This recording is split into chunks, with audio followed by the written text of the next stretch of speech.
Hey everybody, welcome back to RPG Imaginings. I got another package in the mail today. This is the day after I got the Masks of Nyarlathotep slipcase set that I unboxed in a prior video. And today in the mail I got a package from Liverpool, the United Kingdom.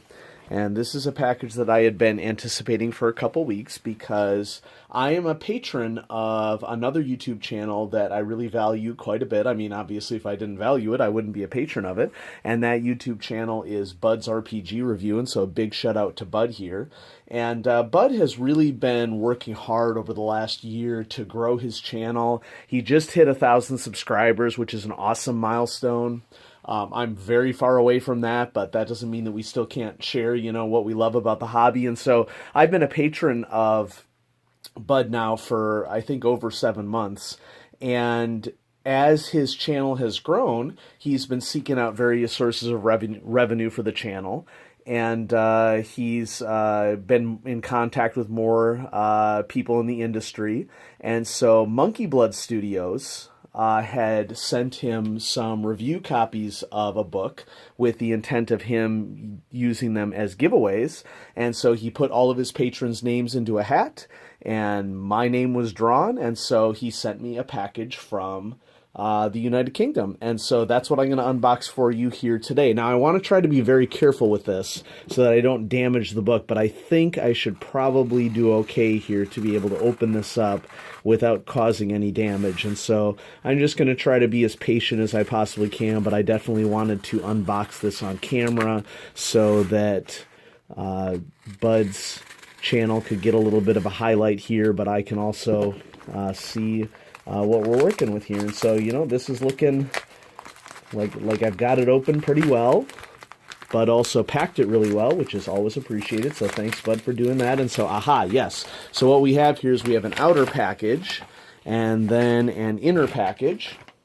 So it was packed super well. Thank you so much, Bud. I appreciate that. And now let's see if we can go about. There should be an easy open here. A little bubble mailer.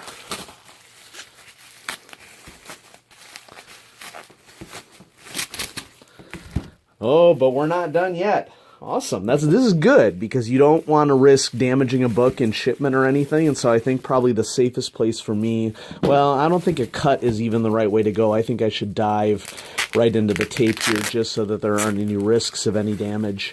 And what do we have here? We have a copy of the Midderlands Expanded. The Midderlands Expanded setting expansion by Monkeyblood Studios. And I believe that this is an updated version of this book compared to the first one. Oh, awesome. It comes with a map, and it comes with a Midderlands character tracker. I'm going to have to check this out. And so, printed in the UK. First printing 500 copies. List of tables, locations. Can check out the credits here. Credit to Glenn from Monkeyblood Studios for providing this copy for Bud. I really appreciate it as the end benefactor of this, and so thank you so much. All right, so what is this setting? What is the Midderlands? Well, my understanding, and part of the reason why I was very excited to receive this book and to dive into it is that I'm a bit of an Anglophile myself. My wife and I were lucky enough to travel to the UK in 2014, and we toured Scotland and then headed down to London. And I've always wanted to see the rest of the country too.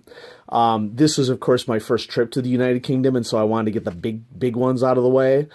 But I'm from the middle of America, Nebraska, and so I'm really interested in a lot of the less famous aspects of the United Kingdom. And so this setting, this concept of the Midderlands, like a fantastical take on the middle of the United Kingdom, sort of an homage to aspects of the UK, is something that is really, really interesting to me, both as an Anglophile and also as a gamer. All right. So, islands. The book is really beautiful. I really love this compact design. Okay, and then the print on the cover is in this shiny, glossy print.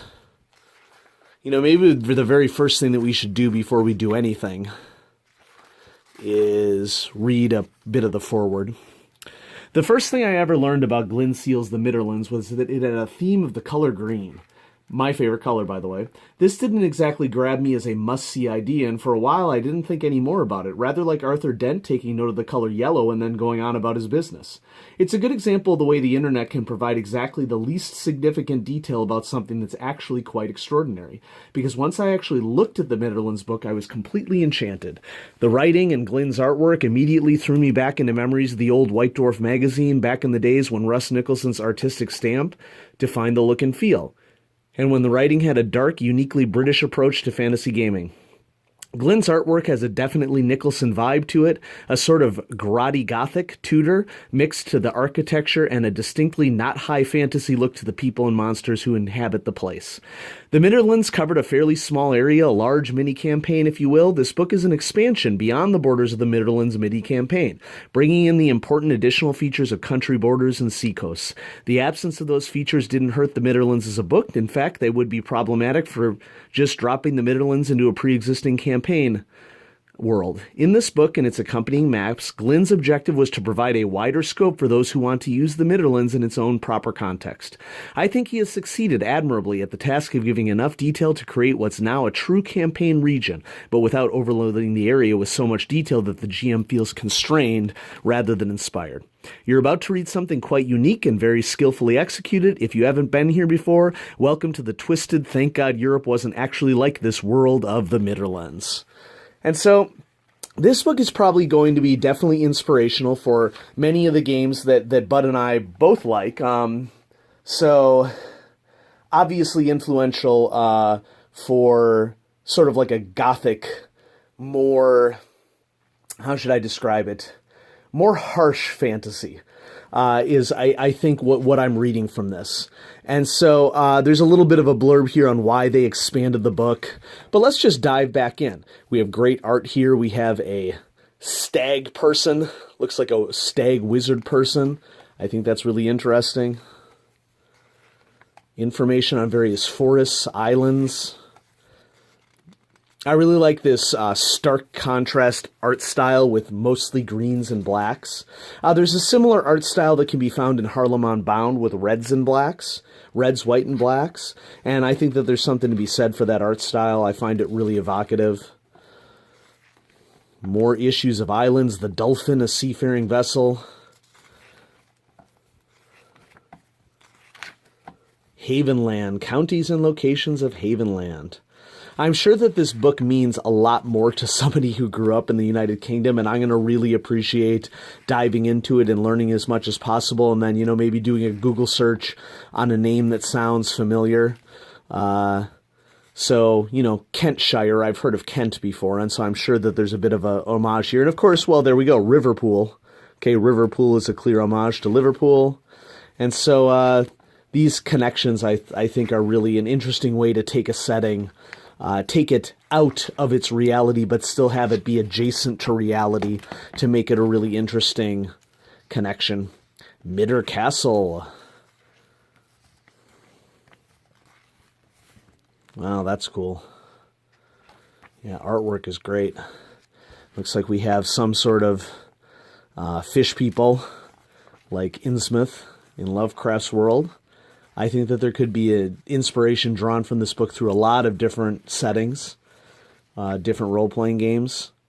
I really like these stark, contrasted organization of the maps with just the buildings written in, because it gives the dungeon master, game master, the freedom to make this whatever they want it to be. I think it's good to trust your players and trust your game masters, and that sort of artwork evokes trust to me. Shipwreck generator table. That could be useful for any game. Some oddities, various weapons and artifacts. Gloomium Dragonfire. The Folk of the Midderlands. Corwin Hitchcock. We have various individuals, and what's going on here. Now, just perusing the information here, it looks like there's clearly a open game license, I think, going on here, because we're specifying armor class, hit dice, hit points. I don't know what it directly converts into, but that's something that I'm sure could be easy to find out. So, various people that inhabit the world. How to create dragon slingers. Looks like it's an alternate class. Oh, wonderful. It comes with 2 ribbons. Wow.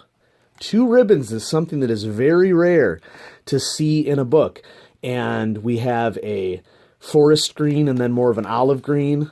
Wow, the color scheme on this is right up my alley. So various monsters that inhabit the world. This looks like a short scenario, and so I'll skip it to avoid spoilers for anybody who's interested in avoiding that. Map looks like associated with a scenario. Some adventure hooks. And some appendices, including a relationship diagram of who's connected to who in terms of the Dukes and Duchesses of Havenland. Well, that's very British, in a good way, coming from an Anglophile. Nature of burgling, some tables for it. Yep, here we go, the open game license, and then an index with some more stag people going on here. And then back, Gloomium randomizer chart. That looks like it would be pretty cool. I think I recall, let's see, Bud talking about this and that there were like transparencies involved in this. Quick reference table. What a cool book. That's so awesome. Thank you so much, Bud. Thank you so much, Monkeyblood, for making this available. Let's look at the map. Okay. And this is where you really can get a flavor of how this connects to different regions. This is really useful for me as somebody from the States who doesn't know the territories and the regions as well. Scotland. Okay, but obviously this is a map of the United Kingdom, and so various places have just been named alternately. So Nottinghamshire, as in Nottingham. Bud is from Liverpool. And then South, Great London, Lunden. That's awesome. What a great map that goes with it. And then the other side, you can get a look at all these contrasted art pieces that are present in the book. That's really cool. I don't want to bend it too much so as not to disturb it, but that's just an awesome map that comes with it. What a great include. And then, as I mentioned, Midderlands character tracker and a bookmark. I will be using this bookmark. I think that's awesome. And so, Bud, thanks again for sending this to me. I really appreciate it. I'm so happy to patronize your channel. I went ahead and increased my patron amount for Bud because I just really love what he's doing with the channel. His production values are obviously loads better than mine, and even better than my primary channel, Clutch Situation. And so I just think that it's cool that as gamers all over the world, we're able to connect with each other. I will tell you my gaming story from the UK real quick. So I was on the Royal Mile in Edinburgh, and of course when you go to the Royal Mile in Edinburgh, we had spent quite a bit of time at the castle, and we're making our way down to Holyrood Palace. And while we were there, I noticed that there was a Games Workshop store right on the Royal Mile in Edinburgh. And I was like, what the heck? I'm not really going to buy any Warhammer stuff while I'm here. I mean, Warhammer isn't really my game, but that doesn't mean that you don't, go to where nerds are attracted, right? And so I went into the shop, had a great discussion with the guys there, explained that I was visiting, and, we talked about, I think, what the recent movie was that came out, we talked a little bit about anticipating The Force Awakens for Star Wars. And so it was just a really good time. And so it's always great to have gamers from different countries have the capability to interface with each other and share things. And once again, Bud and Monkeyblood, I really appreciate this getting shared with me. I support what you do on your channel, and I really wish you the best of success moving forward. And so thanks for watching this video of RPG Imaginings. I'm going to have a lot more stuff coming at you a little later on, but I wanted to get this video in to showcase what Bud had done for me. And so thanks so much, Bud, and have a great day, everybody.